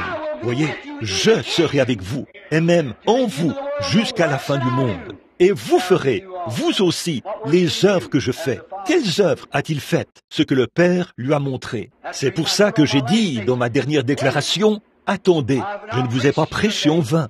Si Jésus ne fait pas ce que je dis, ce que la Bible dit qu'il a fait, ce que j'ai cité de vous, de l'Écriture qu'il a fait, alors ce que je vous ai dit est faux. Alors la Bible est fausse. Donc, allons trouver la religion mahométane, allons trouver Bouddha ou toute autre religion qui est vraie. Permettez-moi de vous le dire tout de suite, frère, avant que vous ne commenciez, qu'il n'y a qu'un seul chemin et qu'une seule vérité. Il n'y a qu'une seule religion de toutes celles qui existent qui soit capable de prouver que son fondateur est ressuscité des morts et qu'il vit au siècle des siècles. Amen. C'est l'Église du Dieu vivant. Elle est composée de méthodistes, de baptistes, de presbytériens, et quoi encore, de nazaréens, de pèlerins de la sainteté, de pentecôtistes. Tout homme qui est né dans le royaume de Dieu, qui a reçu Jésus-Christ, est bâti sur ce fondement et ne peut jamais mourir. Il repose sur cette espérance éternelle. Même si dans une semaine, on jette de la terre sur votre cercueil, cela ne vous dérangera pas du tout. Vous passerez simplement de cet ancien bâtiment à un nouveau. C'est tout. Cela vous ressuscitera au dernier jour. Jésus-Christ est le seul endroit vers lequel se tourner. Je me tourne vers lui de tout mon cœur, de toute ma force. Je ferais pareil si je me tenais devant 500 000 personnes, comme nous l'étions à Bombay. Ici, dans cette petite église, ce soir, où il y a 150 personnes, ou quelque chose comme ça, peut-être pas autant, je me reposerai sur lui de la même manière, afin qu'il se révèle d'une manière ou d'une autre ce soir, et que vous compreniez qu'il est ici. Y a-t-il des cartes de prière? En avez-vous distribué? C'est bien. Tu dis que tu en as distribué combien? Frère Raddle, ce soir, je m'attendais vraiment, mais comme il fait tellement chaud, les gens seraient entassés et serrés. Ils seraient entassés ici, à l'intérieur, et tout. Mais c'est que, je suppose, comme je l'ai fait pour commencer, je voulais aller chercher ma femme, et je suis passé en voiture pour voir s'il y avait, combien était ici, et j'ai vu que c'était plein. Je suis simplement revenu. Voyez, je suis venu, j'ai fait demi-tour. Je suis revenu. Bon, il fait chaud, mais juste quelques-uns. Et peut-être qu'ensuite, nous en prendrons quelques-uns de plus, et priez pour eux. Maintenant, je ne dis pas que le Seigneur fera quelque chose d'exceptionnel pour nous. Peut-être qu'il le fera, peut-être qu'il ne le fera pas. Je ne sais pas. Maintenant, par quoi avez-vous commencé? Par 1. Très bien. Qui a la carte de prière numéro 1? Voulez-vous simplement lever la main? Quelqu'un qui a la carte de prière numéro 1. Vous en êtes sûr? Numéro 1? Oh, je suis désolé. Très bien, madame. Venez ici. Numéro 2. Qui a le numéro 2? La carte de prière numéro 2. Voulez-vous lever la main? La petite fille? Oh, je suis désolé. La carte de prière numéro 2. Voulez-vous lever la main? Très bien. Vous voulez dire que la carte de prière numéro 2 n'est pas ici? La dame. Très bien. Venez ici, madame. Par ici. Numéro 3. Regardez rapidement. Là, il se peut que ce soit quelqu'un qui est sourd ou quelqu'un qui ne peut pas se lever. Numéro 3. Levez la main, s'il vous plaît. La carte de prière numéro 3. Très bien, monsieur. Je connais cet homme. Très bien. Numéro 4. Levez la main. La carte de prière numéro 4. Quelqu'un a le numéro 4, s'il vous plaît. Cette dame ici. Je crois que je connais cette dame. Je ne me trompe pas. Je pense que oui. Numéro 4. Numéro 5. Tout au fond. Très bien. Numéro 6. La carte de prière numéro 6. Très bien. Numéro 7. La carte de prière numéro 7. Le monsieur qui s'avance. Numéro 8. Billy, voudrais-tu descendre et les placer pour qu'il y ait de la place pour se tenir là, ou quelque part? Numéro 9. Qui a la carte de prière numéro 9. Cette dame-ci? Très bien. Numéro 8. Très bien. Numéro 9. Qui a la carte de prière numéro 9. Regardez autour de vous. Il se peut que quelqu'un soit sourd. Numéro 9. Numéro 9. Est-ce que la personne est sortie? Regardez autour de vous, vers votre... Disons, si quelqu'un a une carte de prière à la main, regardez autour de vous. Peut-être que quelqu'un ne peut pas se lever. La carte de prière numéro 9. Nous ne voulons laisser personne de côté. Est-ce que cette dame-ci a le numéro 9? Regardez. Non, non, c'est trop loin. Numéro 9. Ne venez pas sans que votre numéro soit appelé, s'il vous plaît. Numéro 9. Je connais cette dame, Madame Ford. Avez-vous la carte de prière numéro 9? Que quelqu'un vérifie. Peut-être qu'elle n'entend pas. Jean, Voudrais-tu descendre là-bas juste un instant pour voir ce qu'il en est? Frère Fred, viens aider Billy ici un instant. Très bien. Numéro 10. Qui a le numéro 10? Numéro 9. Numéro 10. Où sont-ils tous passés? Très bien. Nous allons commencer par ceux-ci alors. Prendre ceux-ci. Très bien. Maintenant, là dans la ligne de prière, combien d'entre vous me connaissent? Vous me connaissez et lui me connaît. Très bien. Là, dans l'auditoire, combien ne me connaissent pas? Et vous savez que je ne sais pas ce qui ne va pas chez vous. Mais vous êtes malade? Levez la main. Très bien. Très bien. Maintenant, vous qui ne me connaissez pas et que je ne connais pas, je veux que vous fassiez ceci. Je veux que vous regardiez par ici et que vous fassiez comme a fait la femme pendant que nous faisons cette petite ligne de prière. Maintenant, regardez, ces gens sont malades. Je ne vois pas d'infirmes, mais ces gens sont malades. Alors, s'ils ont besoin de guérison, eh bien, il y a une seule personne qui peut les guérir. C'est Jésus-Christ, un seul homme. Maintenant, comment peut-il le faire? Comment le fait-il? Parce que vous croyez qu'il l'a bel et bien fait, que vous croyez qu'il l'a fait. Ainsi, s'il est vivant, alors il est toujours le guérisseur. Pas vrai? Levez la main. S'il est toujours vivant, il est toujours le guérisseur. Très bien. Alors s'il peut vous prouver qu'il est vivant, ici ce soir, s'il peut le prouver lui-même. Or, il ne peut pas être ici sous une forme corporelle, parce que son corps se trouve à la droite de Dieu. Combien savent cela? Et combien savent que le Saint-Esprit qui était en lui est de retour ici maintenant, pour faire les mêmes œuvres que le Saint-Esprit faisait quand il était en lui? Ce qu'il a dit. Très bien. Alors, s'il fait ces mêmes œuvres qu'il a faites en nous, maintenant, vous qui n'avez pas de carte de prière, qui ne me connaissez pas, et vous avez levé la main, regardez par ici et dites, « Seigneur, je crois que tu es ici, et je veux toucher ton vêtement, car la Bible dit que tu es, maintenant même, un souverain sacrificateur qui peut compatir à mes faiblesses. Je suis malade, et j'ai besoin de prière, et je veux toucher ton vêtement. Alors, parle par frère Branham, et dis-moi quoi faire. Faites simplement cela, et voyez s'il est ici ou pas. Qui est le premier dans la ligne de prière? Très bien. Est-ce que c'est la dame qui est ici, dans le fauteuil? Très bien, très bien.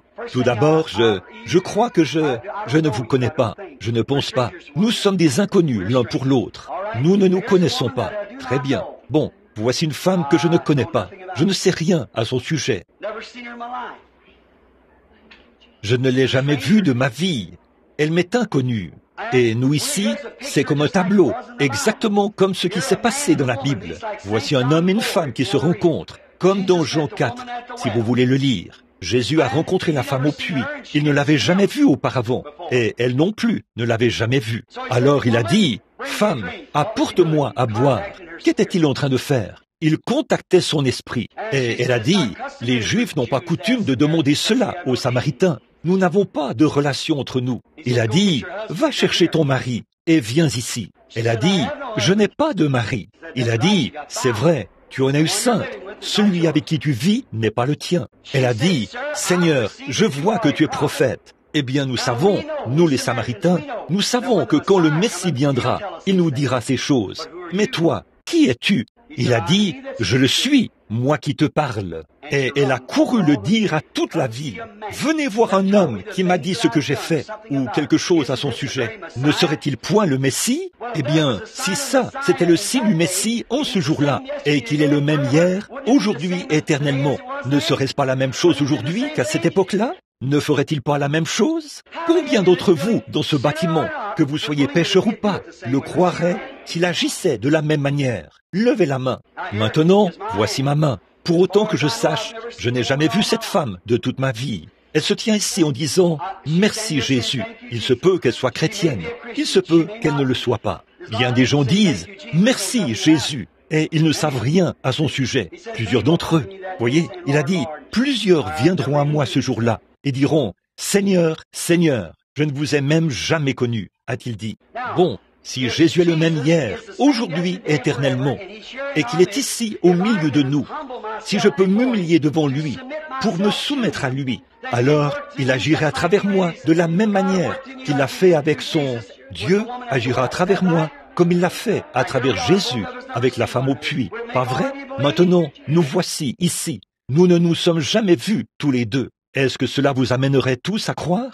Cela fortifierait-il votre foi? Ainsi, s'il est ici, s'il est vivant, alors il est toujours votre sauveur, toujours votre guérisseur. Pas vrai? Maintenant, voyons voir s'il le fera. Alors, ô Dieu, ceci est entre tes mains maintenant. Le reste est entre tes mains, car nous savons que l'homme ne peut pas faire ces choses. Cela doit venir de toi. S'il te plaît, Père, ce soir, dans l'intérêt des gens qui sont assis ici, et pour la gloire de l'Évangile, qu'il en soit ainsi ce soir, Père, afin que les gens sachent que tu es toujours Jésus-Christ, le même hier, aujourd'hui et éternellement. Et puissent les ténèbres qu'il y a peut-être dans le cœur de certains en ce moment, qui fait qu'ils sont dans l'ignorance, les suppositions et les questionnements, si seulement tu viens faire briller la lumière, puissent-ils voir ce chemin et entrer en toi. S'ils sont malades, puissent-ils être guéris. S'ils sont perdus, puissent-ils être sauvés. Nous verrons le chemin pour retourner au rivage. Quand le Fils se lèvera, accorde le Seigneur. Puisse le soleil de justice se lever maintenant, avec la guérison sous ses ailes. Et étendre son grand être sur ce lieu. Accorde-le, Père. Nous le demandons pour la gloire de Dieu, au nom de Jésus-Christ. Amen. Je veux que vous soyez respectueux, car nous sommes conscients que nous ne pouvons pas. Il ne s'agit pas de jouer à l'église. Il s'agit de faire descendre la présence du Dieu Tout-Puissant dans ce petit bâtiment. Maintenant, voyez-vous dans quelle position je me trouve?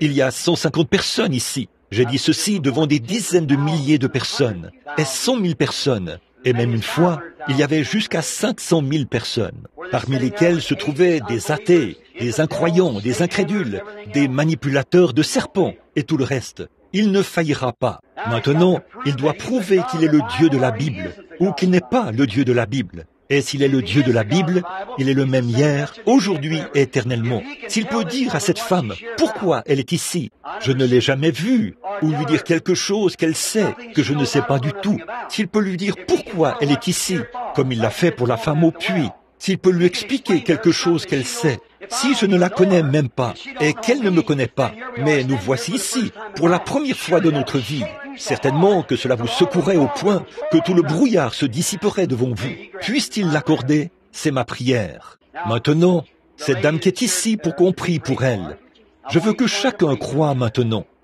Maintenant, comme je ne connais pas cette dame, j'aimerais lui parler un instant, comme notre Seigneur l'a fait avec la femme au puits, juste pour contacter son esprit. Maintenant, nous ne nous sommes jamais rencontrés auparavant. Et pourtant, le Seigneur vous connaît et il me connaît. S'il peut me dire pourquoi vous êtes venu ici, ce que vous êtes venu me demander, quelque chose que vous connaissez, et moi, je ne sais rien à votre sujet. Alors, s'il vous a envoyé ici et m'a amené ici, afin de peut-être pouvoir vous expliquer, ou qu'il puisse parler à travers moi, et me dire pourquoi vous êtes monté sur cette estrade, cela vous amènerait-il à croire en lui? Cela vous amènerait à croire cela? Maintenant, je vois. Et l'auditoire aussi a dit qu'il croirait. Maintenant, nous voici prêts à ce que quelque chose se produise, si Dieu est toujours Dieu. La même chose que Jésus-Christ a faite. Je peux voir cette dame maintenant. Elle veut que je prie pour ses yeux. Elle a un problème avec ses yeux. Là, ce n'est pas quelque chose que j'ai juste deviné. C'est vrai, elle est en train de perdre la vue et elle veut qu'on prie pour ses yeux. C'est la vérité. Si c'est vrai, agitez ce mouchoir vers eux, sœur. Or, je ne l'ai jamais vue de ma vie. Qu'est-ce qui a produit cela? Qu'est-ce qui a produit cela? Elle a l'air d'être quelqu'un de bien. Vous pensez que j'ai deviné ça? Très bien. Nous verrons. Maintenant, madame, pour que tout soupçon soit dorénavant écarté de cette église, afin que lorsque frère Rudel prêche que Jésus-Christ est le même hier, aujourd'hui et éternellement, que l'on sache, par la position de cette chair, que Jésus-Christ a manifesté sa gloire et a prouvé que c'était vrai.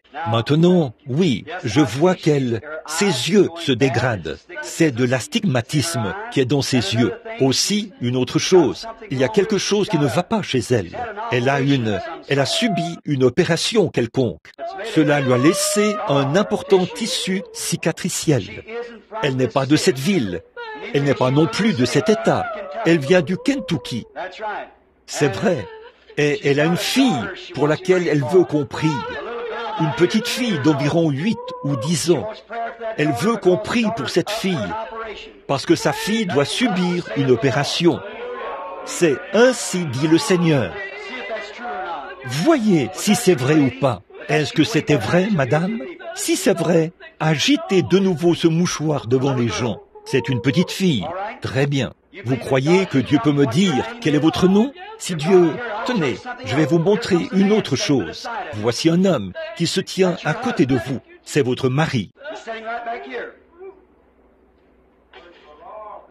Il est assis juste ici, à l'arrière. C'est exact. Il a aussi besoin de guérison. Il souffre de rhumatisme. C'est exact.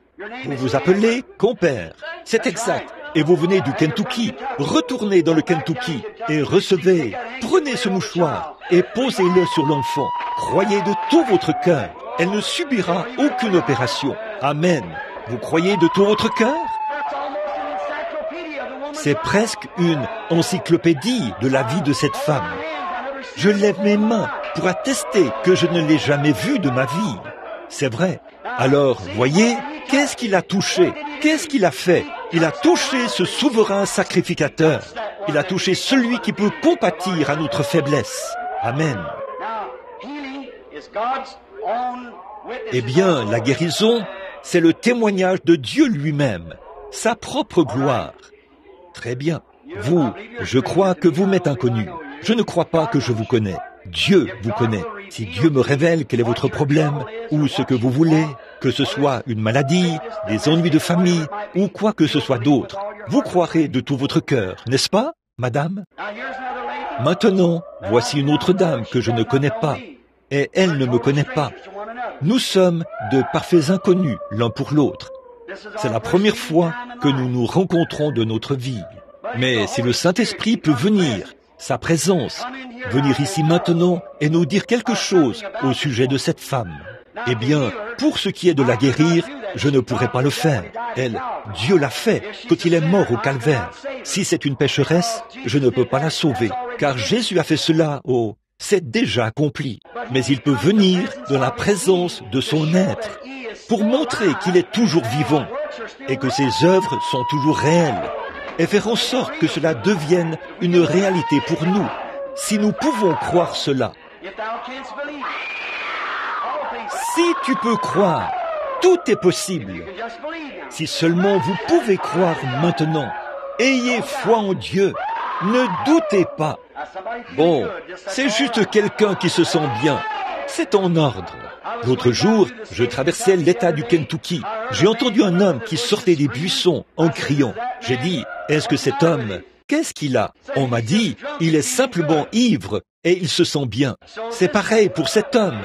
Mais il est ivre à cause d'une autre boisson. C'est juste qu'il est ivre et qu'il se sent bien. C'est vrai. Donc, ne soyez pas ivre de liqueur forte, mais soyez ivre de l'esprit, dit la Bible.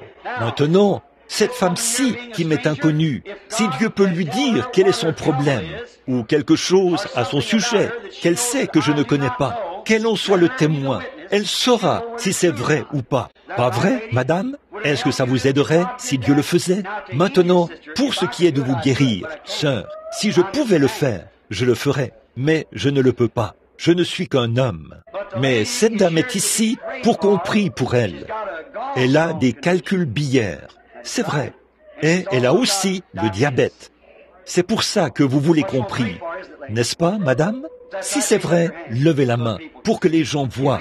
Vous croyez que Dieu peut me dire qui vous êtes? Est-ce que ça vous aiderait? Oui? Alors, madame Johnson, retournez vous asseoir et soyez guérie. Si vous croyez cela, au nom du Seigneur Jésus. Si vous ne pouvez pas croire, alors je ne sais pas ce qui ne va pas. Il y a quelque chose qui cloche. Ne voyez-vous pas que la lumière du Fils brille? C'est la même chose que Jésus-Christ a faite. Je connais cet homme-ci. Sa belle-mère est ici, et je connais sa femme.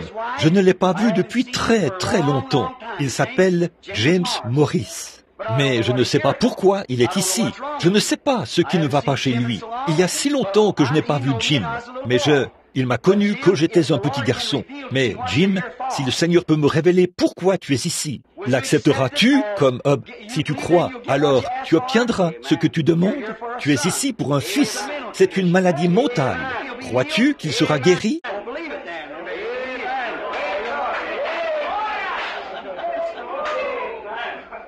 Alors va et crois cela. Crois seulement de tout ton cœur. Je pense qu'il faut que j'aille te visiter, frère Jim. Je connais cette dame. Elle est la femme d'un ami qui m'est très cher. Elle s'appelle Imel Hébert. Je vous ai vu dans un magasin, ici, il n'y a pas longtemps.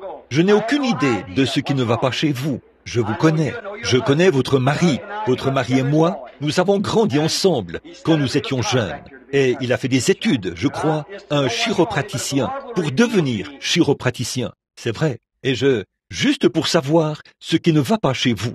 Mais si le Seigneur me révèle, maintenant, Madame Imel Hébert, à cause de Gilbert et de sa sœur avec laquelle je sortais, si, à cause d'eux, je pouvais vous guérir, je le ferais. Mais je ne le peux pas. Mais il le fera. Si vous croyez maintenant, et s'il vous fait savoir que, bien sûr, je connais votre nom, je vous connais depuis longtemps, mais je ne sais pas ce qui ne va pas chez vous. Si Dieu me dit ce qui ne va pas chez vous, croirez-vous en lui en vue de votre guérison? L'arthrite, c'est ça votre problème. Je vois que vous êtes raide en essayant de sortir du lit le matin. C'est tout à fait exact. Très bien. Rentrez chez vous et recevez votre guérison, Madame Imel Hébert. Que le Seigneur Dieu vous rétablisse. Croyez de tout votre cœur. Que le Seigneur vous bénisse. Croyez-vous de tout votre cœur? Ayez foi en Dieu. Très bien. Voici une dame. Regardez par ici, sœur. Non, je ne connais pas cette femme. Je suppose que nous ne nous connaissons pas. Mais Dieu nous connaît, pas vrai? Nous sommes nés à des années d'écart. Mais c'est la première fois que nous nous rencontrons, à ma connaissance ou à votre connaissance. C'est notre première rencontre. Vous pouvez voir qu'elle hoche la tête. C'est vrai, c'est la première fois que je vois cette femme de ma vie. Mais Dieu nous connaît tous les deux. Il nous connaît depuis notre enfance. Il nous connaissait avant même que le monde ait été formé. Il savait que nous serions ici même ce soir. Il savait que cet incident aurait lieu avant même qu'il y ait un atome ou une molécule. Il le savait, parce qu'il est infini. Il savait tout avant même que le monde soit formé. Il connaissait tout ce qui était arrivé. Il connaissait chaque moucheron et toutes les fois qu'il a cligné des yeux. Il sait tout parce qu'il est infini. Vous voyez? Et on ne peut pas limiter l'infini à quoi que ce soit. C'est tout simplement la perfection de la perfection. Eh bien, il est simplement apparu. C'est tout. Vous voyez? Maintenant, s'il peut me dire quel est votre problème, alors croirez-vous de tout votre cœur? Vous le ferez. De tout votre cœur? Très bien. Vous souffrez du cœur et vous voulez qu'on prie pour cela. Le cœur, c'est exact. Eh bien, quelque chose d'autre vous tient à cœur. Vous voyez, j'ai saisi ça. Vous voyez, vous vous êtes dit, va-t-il me laisser repartir sans me dire cette chose? Non, je vais vous le dire. Vous êtes ici pour un garçon, votre fils. C'est exact. Et ce fils n'est pas ici. Ce fils est dans le Yo. Il est dans un hôpital pour tuberculeux. Il a la tuberculose. Et il n'est pas sauvé. Vous priez pour son âme et pour son rétablissement. Ainsi dit le Seigneur. Je vous mets au défi de vérifier cela pour voir si c'est vrai ou pas. C'est vrai, n'est-ce pas, madame? C'est la vérité. Très bien. Je ne peux pas guérir. Croirez-vous? Alors allez et vous recevrez cela exactement comme vous l'avez cru. Allez au nom du Seigneur. Amen. Vous croyez de tout votre cœur? Voyez, la lumière brille. Nous savons où nous sommes maintenant. Nous sommes dans la présence du Seigneur Jésus. Vous dites, il lit dans vos pensées. Très bien. Je ne vais même pas regarder cette dame. Mettez votre main sur la mienne, madame. Si le Seigneur me dit par ici, en regardant par ici, ce qui ne va pas chez vous, croirez-vous cela? Et croirez-vous que vous serez guéri? C'est dans votre dos, c'est exact. Si c'est exact, levez la main que vous avez mise sur la mienne. Allez et soyez guéris. Jésus-Christ vous rétablit. Voyez? Très bien. Il est tout simplement le Seigneur Jésus, le même hier, aujourd'hui et éternellement. Très bien. Cet homme qui s'avance, vous voulez être guéri de l'arthrite? Vous croyez que Dieu va vous guérir? Repartez et soyez guéri. C'est aussi simple que ça. Croyez-le tout simplement. Retournez à votre place et dites, je crois de tout mon cœur, de toute ma pensée. Vous serez guéri. Croyez-le simplement de tout votre cœur. Ne doutez pas. Très bien, monsieur. Cette femme-ci, évidemment, vous voyez qu'elle tremble. Elle est atteinte de paralysie agitante. Il y a peut-être autre chose qui ne va pas. Voyons un peu. Oui, monsieur. Elle est atteinte du diabète sucré. Vous croyez que Dieu vous guérira de ce diabète sucré, maman? Seigneur Dieu, nous condamnons cette vilaine chose au nom de Jésus-Christ. Puisse-t-elle être guérie? Amen. Retournez à votre place et soyez guéris, sœur. Vous croyez de tout votre cœur? Qu'en est-il de vous qui êtes assis là? Vous croyez que je suis le prophète de Dieu? Il y a, si vous pouvez croire, vous qui n'avez pas de carte de prière, vous qui êtes malade et dans le besoin, ayez foi en Dieu. Vous pouvez le croire. Très bien. Vous avez amené ce garçon pour qu'il reçoive sa guérison. C'est dans son dos. C'est exact. Il est infirme. Vous croyez que vous pouvez le ramener en Arkansas, qu'il sera guéri et rétabli? Vous voulez abandonner la cigarette, dire « je vais arrêter, être et servir le Seigneur et faire ce qui est bien », le ferez-vous? Très bien, très bien. Alors, allez, posez votre main sur l'enfant maintenant, pendant que vous vous tenez là. Que le Seigneur Dieu du ciel guérisse cet enfant et fasse qu'il... Je vous défie de croire. Il y a une dame assise ici, elle regarde, les yeux baissés, elle regarde, elle me regarde. Vous avez un problème de jambes, c'est exact. Vous croyez que Dieu peut me dire qui vous êtes? Me croiriez-vous? Madame Worley. Bon, très bien, c'est tout à fait vrai. Je ne vous ai jamais vu de ma vie. C'est votre mari qui est assis là, derrière vous. C'est un prédicateur. Je ne l'ai jamais vu de ma vie. Mais c'est la vérité. Vous croyez que Dieu peut me dire ce qui ne va pas chez vous, monsieur? Vous avez quelque chose sur le visage. Vous ne savez pas si c'est un cancer. Vous ne savez pas ce que c'est. Vous avez aussi une hernie. C'est exact. Vous voulez être guéri. C'est vrai, monsieur Worley. Très bien. Vous croyez de tout votre cœur? Alors allez et recevez votre guérison au nom du Seigneur Jésus. C'est ça. C'est vrai. Qu'en est-il de vos yeux? Vous croyez que Dieu va vous rétablir? Vous, à l'arrière, assis là, en train de me regarder? Très bien. Si vous croyez de tout votre cœur, ayez simplement foi en Dieu. C'est tout ce que vous avez à faire. Oh là là, c'est en train de se produire partout maintenant. Si seulement vous pouvez le croire. Cela s'amplifie tellement maintenant ici, à l'intérieur. Alors que tout le monde essaie de croire. Maintenant, croyez-vous qu'il est le Fils de Dieu? Vous croyez qu'il est le même hier, aujourd'hui, éternellement? Maintenant, y a-t-il une personne ici qui ne le connaît pas comme son sauveur et qui veut être sauvé? Voudriez-vous le faire? Vous n'avez jamais reçu le Saint-Esprit et vous voudriez venir en Christ afin d'être un croyant? Levez la main. Si vous dites « J'aimerais que Dieu vous bénisse », venez ici à l'hôtel, maintenant même. Donnez-nous une note là, au piano, juste un instant, avant que nous terminions. Je vous invite à venir ici. Venez ici à l'hôtel. Venez ici et agenouillez-vous. C'est ça, jeune homme. Levez-vous. Viens ici, petite fille. Vous qui regardez ce petit garçon, ça devrait faire honte à certains. Vous voulez aller là, à l'avant? Vous voulez vous approcher de lui? Venez maintenant. Avancez-vous. Amen. Avancez-vous maintenant dans la présence du Saint-Esprit. C'est ça, frère. Venez maintenant. Ne voulez-vous pas vous avancer ici et vous agenouiller avant que le service de guérison commence? Venez ici maintenant et soyez guéris dans l'âme. Puis voyez ce qui va se passer. Entrez en Christ. Il est le chemin, la vérité, la lumière. Personne ne vient si ce n'est par lui. Que vous soyez méthodiste, baptiste, presbytérien, luthérien, qui que vous soyez, si vous n'avez pas reçu le Saint-Esprit, c'est maintenant le moment de le faire. Avancez-vous maintenant et entrez en Christ. Vous vous poserez des questions sur ceci. Vous ne saurez pas comment vous en emparer. Vous ne comprendrez pas cela tant que vous n'aurez pas reçu le Saint-Esprit. Venez maintenant. Si j'ai dit la vérité, Dieu m'a parlé. Dieu a parlé à travers moi. J'ai dit la vérité. Il est le seul chemin. Il est le seul fondement. Il est le seul salut. Il n'y a de salut dans aucun autre nom qui était donné sous le ciel, si ce n'est dans le nom de Jésus-Christ. Ne voulez-vous pas venir le recevoir maintenant? Combien y a-t-il de rétrogrades là-bas qui aimeraient venir ici, s'agenouiller maintenant? Vous qui êtes rétrogrades et qui vous êtes éloignés de Dieu, voudriez-vous venir maintenant? Venez. C'est maintenant l'heure. Maintenant, regardez, si vous rejetez ceci, je ne sais pas s'il y a, pour qui que ce soit, un espoir pour vous ou pas. Maintenant, je ne le dis pas parce que je me tiens ici, mais je vous le dis, mes amis, qu'est-ce que Dieu peut faire de plus? C'est maintenant le moment. C'est maintenant l'heure où Dieu parle aux gens. C'est ça, sœur. C'est ça, sœur. Venez, c'est maintenant l'heure. C'est maintenant votre moment. Vous ne pourrez jamais être plus près de lui jusqu'à ce que vous mouriez et que vous entriez dans sa présence. Il est ici même. Il prouve qu'il est vivant. Ne voulez-vous pas venir?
Ils ont une tache noire. C'est l'incrédulité. Venez, c'est ça.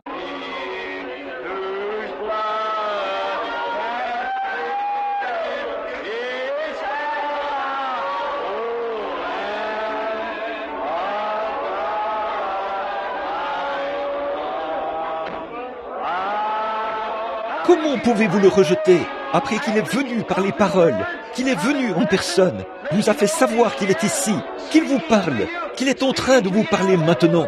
Cette petite voix qui est en train de vous parler, c'est Dieu. Il veut que vous veniez. Nous n'avons plus beaucoup de temps à vivre ici, mes amis. Nous partons d'ici. Ne voulez-vous pas venir vous agenouiller avec ce groupe de gens? Dire, ô Dieu, sois miséricordieux envers moi. Je veux accepter Christ maintenant. Je veux naître de nouveau. Je veux être rempli du Saint-Esprit. Je veux quelque chose de réel. Je veux être réel. Venez maintenant même à l'autel, alors que nous chantons le prochain couplet. Voulez-vous venir maintenant, pendant que nous venons? Maintenant, que quelques-uns d'entre vous, qui sont de bons chrétiens, viennent se placer autour d'eux ici. Que certains d'entre vous, les malades, viennent s'agenouiller aussi. Que certains d'entre vous, qui sont chrétiens, viennent s'agenouiller avec ceux-ci, alors que nous prions.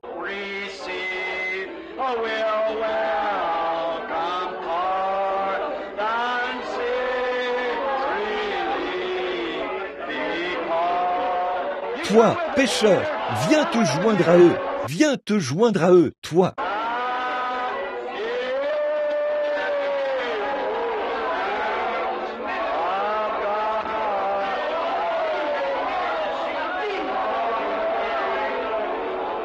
Venez par ici.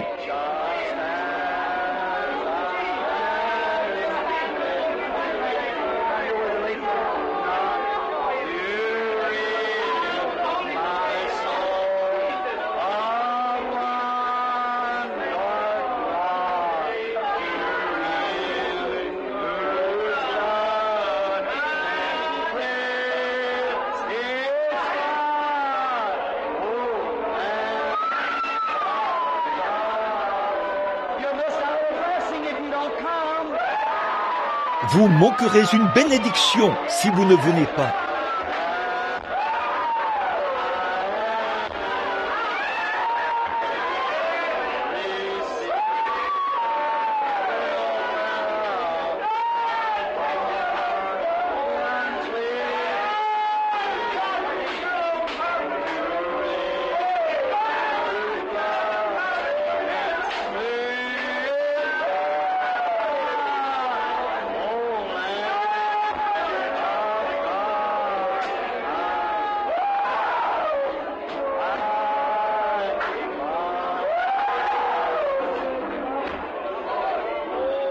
Eh bien, que toute l'Église courbe la tête maintenant, que tout le monde soit en prière. Priez pour chacun de ces gens qui sont autour de l'autel, sans exception. Vous tous qui êtes ici à l'autel maintenant, vous êtes venus sur la base du sang versé. Vous êtes venus ici pour recevoir le Saint-Esprit. Vous êtes venus pour que vos péchés soient pardonnés par Dieu, qui est juste et bien disposé. L'eau sera prête pour vous. Vous pouvez venir au baptistère demain pour vous faire baptiser là-bas à l'église. Si le pasteur veut vous y emmener, repentez-vous et que chacun de vous soit baptisé au nom de Jésus-Christ pour la rémission de vos péchés et vous recevrez le don du Saint-Esprit. Comme Pierre prononçait encore ses mains, le Saint-Esprit descendit sur ceux qui les écoutaient, car on les entendait parler en langue. Le Dieu du ciel, qui était avec les apôtres, qui est Dieu au siècle des siècles, il est ici ce soir. Maintenant, que tout le monde courbe la tête pour prier, que chacun élève la voix et prie, pendant que le pasteur nous conduit. Frère Rudel, très bien.